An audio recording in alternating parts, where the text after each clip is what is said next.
सतीश भोसले यांना वन विभागाच्या अधिकाऱ्यांनी काल जेलमधून ताब्यात घेतलं तपासासाठी। ताब्यात घेतल्याच्या नंतर पाटोदा येथील ऑफिसला सतीश भोसलेंना नेण्यात आलं। पाटोदा येथील ऑफिसमध्ये नेल्याच्या नंतर सतीश भोसलेची चौकशी करण्यात आली। चौकशी करत असताना अमोल गरकड नावाच्या फॉरेस्टर अधिकाऱ्यांनी सर्वांना बाहेर काढलं आणि सतीशला आतमध्ये घेऊन सीसीटीव्ही फुटेज बंद करून सतीश भोसलेंना अमानुष अशी मारहाण केली। सतीश भोसलेला गुन्हा कबूल करण्यासाठी सतीश भोसलेला टॉर्चर केलं, मारहाण केली।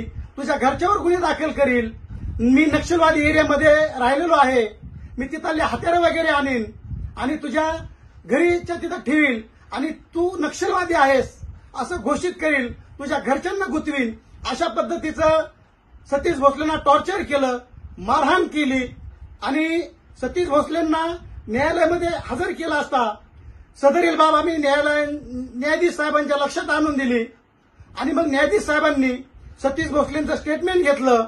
सतीश भोसलेंचं मेडिकल केलं।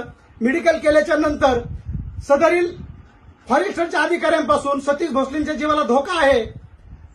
सतीश भोसलेंना माननीय साहेबांनी न्यायालयीन कस्टडी द्यावी अशी विनंती केली। त्या प्रकरणाचं गांभीर्य लक्षात घेऊन माननीय साहेबांनी सतीश भोसलेंना न्यायालयीन कोठडीत सुनावलेली आहे।